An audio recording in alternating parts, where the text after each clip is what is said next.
ማለዳ የመጣ ስታነቃኝ። እንደምን አደራችሁ ክቡራትና ክቡራን የምፅዓቱ አዋጅ ነጋሪ አገልግሎት አድማጮቻችን፣ ሰላም ለእናንተ ይሁን። የማለዳ ቁርሳችንን አሁን ጀምረናል። አዘጋጅ እና አቅራቢ ፓስተር አለማየሁ ነሞ። መልካም ጊዜ ሆነላችሁ። ከሕይወት ምንጭ ውሃ ስታረካኝ። ሰላም ጤና ይስጥልን፣ እንደምን አደራችሁ። ይህ በምፅዓቱ አዋጅ ነጋሪ አገልግሎት እየተዘጋጀ የሚቀርብ የማለዳ ቁርስ ፕሮግራማችን ነው። ወደ ዛሬው የማለዳ ቁርስ ከማለፋችን በፊት እግዚአብሔር አምላካችንን በምሕረትና በቸርነቱ የረዳንን ጌታ አመስግነን ወደ ዛሬው የማለዳ ቁርስ እናልፋለን። የዘላለም አምላክ እግዚአብሔር ሆይ በጌታ በኢየሱስ ክርስቶስ ስም ስለዚህች ስለተባረከች ማለዳ ስለዚህች ቀን ሁሉ እናመሰግንሃለን። ክብርና ምስጋና ከዘላለም እስከ ዘላለም ላንተ ይሁን። ይህን ማለዳ በቸርነት ስለሰጠህን፣ ከክፉ ሁሉ ስለጠበቅከን፣ መልካምነትህን በዚህች ዕለት ስለገለጥክልን እናመሰግንሃለን። ቃልህን ባርክልን። ሁሉ ለስምህ ክብር ይሁን በጌታ በኢየሱስ ክርስቶስ ስም አሜን። እንግዲህ እየተመለከትን ያለነው የአንደኛ ጢሞቴዎስ መጽሐፍን ነው። በትናንትናው ዕለት ቁጥር 7 እና 6 እና 7ን 8 ድረስ ተመልክተን ነበረ። እንግዲህ በዚህ ክፍል የተመለከትነው ከዚህ አንዳንዶች ስተው የሚሉት ወይም ስለ እነርሱ አስረግጠው የሚናገሩት ሳያስተውሉ የሕግ አስተማሪ ሊሆኑ እየወደዱ ወደ ከንቱ ንግግር ፈቀቅ ብለዋል የሚለውን ነበር የተመለከትነውና እንግዲህ አንዳንድ ጊዜ ከጸጋ ስንለይ የሕግ መምህር መሆን እንደምንሆን ነበር የተመለከትነው። ጸጋና ሕግ ልዩነታቸውን ለማየት ሞክረናል። እንግዲህ የዳነው በእምነትና በጸጋ እንደሆነ ተመልክተናል። እንደዚሁ ቁጥር 8 ላይ ደግሞ የተመለከትነው ነገር ግን ሰው እንደሚገባ ሊሰራበት ሕግ መልካም እንደሆነ እናውቃለን ብለን የተመለከትነው። እንግዲህ ሕግን መፈጸም የሚችል ከኛ መካከል ማንም ሰው እንደሌለ ልናውቅ ያስፈልጋል። ሕግን ሊፈጽም የሚችል በምድር ላይ ማንም ሰው ስለሌለ ነው ኢየሱስ ክርስቶስ የሕግ ፍጻሜ ሆኖ መጥቶ እኔና እናንተን ሕይወታችንን ከጨለማ የታደገን ከሞት የታደገንና አድኖ ልጆቹ ያደረገን። ዛሬ ደግሞ ቁጥር 9 እና 11ን 9 10 11ን እንመለከታለን። ማለትም ተመሳሳይ በአንድ ላይ ያሉ ክፍሎች ናቸው። እንደዚህ ይላል፣ በጌታ ስም አነበዋለሁ።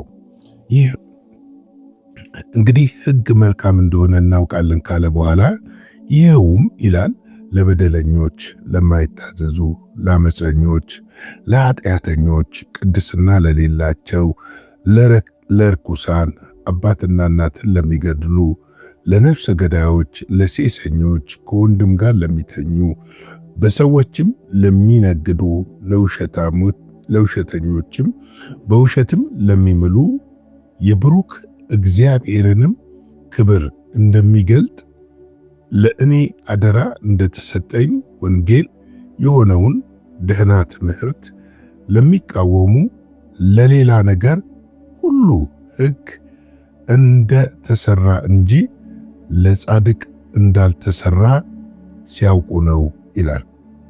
እንግዲህ ሕግ ለእንደነዚህ አይነቶቹ ያስፈልጋል። እንደዚህ አይነቶቹ ሊዳኙ የሚችሉት በሕግ እንደሆነ ነው። ምክንያቱም በጸጋ ሊዳኙ አይችሉም። ምክንያቱም ጸጋውን ስለማይቀበሉና በክርስቶስ ኢየሱስ ባለማመናቸውና በበደላቸውና በኃጢአታቸው የሚቀጥሉ ስለሆነና ለበደልና ለኃጢአት የተሰጡ ስለሆኑ ለነዛ ሰዎች ሕግ አስፈላጊ እንደሆነ ጳውሎስ ይናገራል። ለምን አይነት ሰዎች ነው ሕግ የሚያስፈልገው? እንደዚህ ይላል፣ ይኸው ለበደለኞችና ለማይታዘዙ ይላል። ለማይታዘዙ እና ለበደለኞች ሕግ በጣም አስፈላጊ ነው። የምድር ሕግ እንኳን ሰዎች አመፀኛ እስካልሆኑ ድረስ፣ ሌባ እስካልሆኑ ድረስ፣ ወንበዴ እስካልሆኑ ድረስ ሰላማዊ ከሆኑ የምድር ሕግ እንኳን ማንንም ሊነካ አይችልም። ነገር ግን ሰዎች የምድርን ሕግ እንኳን ሲተላለፉ መንግስት ወይም ፖሊስ እነዛን ሰዎች በቁጥጥር ስር አድርጎ በሕጉ መሰረት ቅጣት እንዲያገኙ ያደርጋል። እንደዚሁ በእግዚአብሔር ላይ የሚያምፁና ለእግዚአብሔር የማይታዘዙ ለኃጢአተኞችና ቅድስና ለሌላቸው ለርኩሳን ሕግ የተሰራው ለእንደነሱ እንደሆነ መጽሐፍ ቅዱስ አስረግጦ ይናገራል።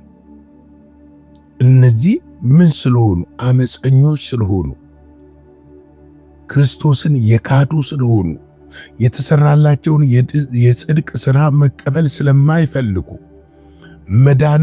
የመዳንን መንገድ የተገለጠውን የእውነት መንገድ መቀበል ስለማይፈልጉ ለእነዚህ ምንድን ነው የሚያስፈልጋቸው ስል በሕግ ይዳኛሉ። ለዚህ ነው ጳውሎስ ሲናገር ሌሎች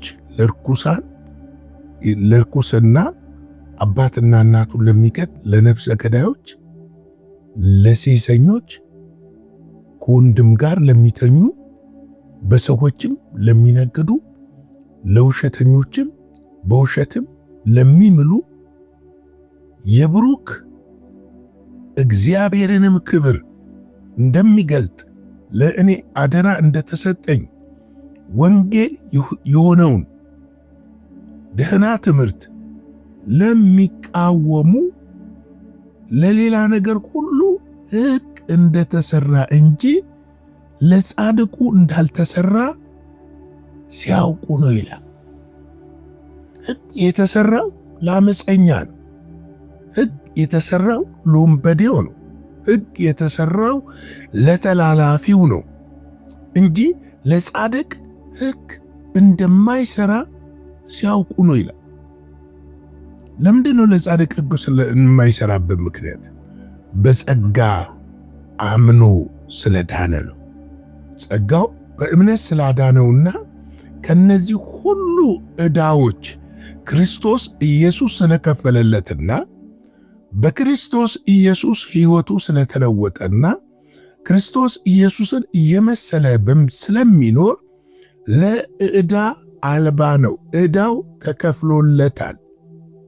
ምክንያቱም ኃጢአቱ በደሙ ታጥቦ ከውሸት ነጥቶ ከሴሰኝነት ከአመፀኝነት ነስቶ የክርስቶስ የእግዚአብሔር ልጅ ስለሆነ ሕግ ከሕግ በላይ እንጂ ከሕግ በታች አይደለም። ጳውሎስ በሮሜ ምዕራፍ 6 ላይ ስለዚህ ነገር የሚናገረው አለ። ምንድን ነው የሚለው? አነበዋለሁ። ከቁጥር 14 ጀምሮ ላንብበው። ኃጢአት አይገዛችሁምና ከጸጋ በታች እንጂ ከሕግ በታች አይደላችሁም። እንግዲህ ምን ይሆን? ከጸጋ በታች እንጂ ከሕግ በታች ስላይደለን ኃጢአትን እንስራን? አይደለም። ለመታዘዝ ባሪያዎች እንድትሆኑ ራሳችሁን ለምታቀርቡለት ለእርሱ ለምትታዘዙለት ባሪያዎች እንደሆናችሁ አታውቁምን?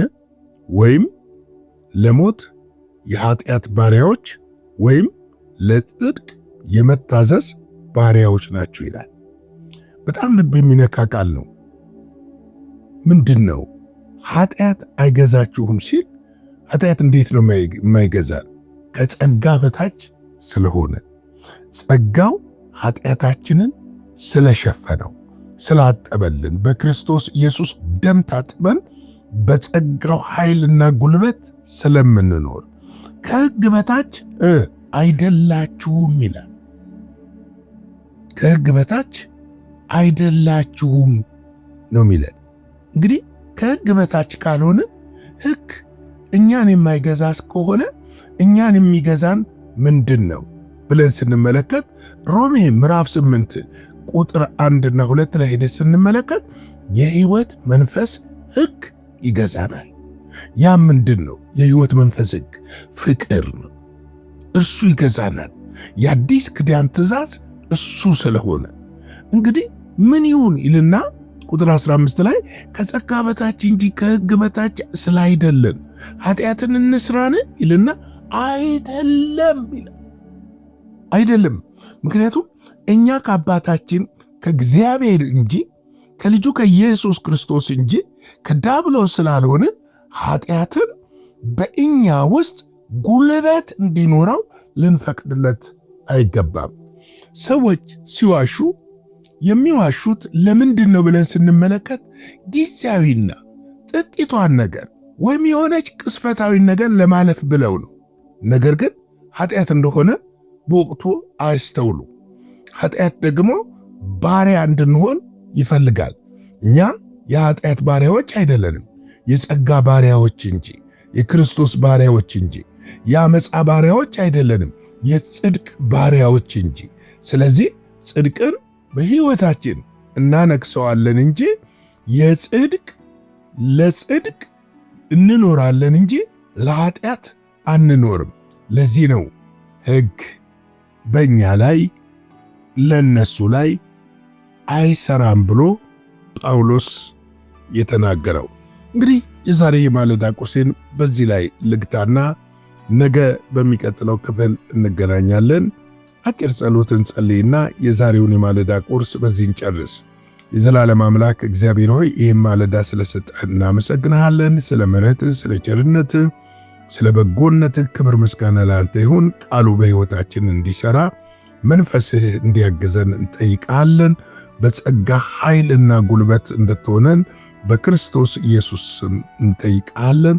እጅህን ዘርግተህ እግዚአብሔር ሆይ ሁለንተናችንን እንድዳስስ ራሳችንን ማንነታችንን በዚህ ማለዳ ለአንተ አሳልፈን እንሰጣለን።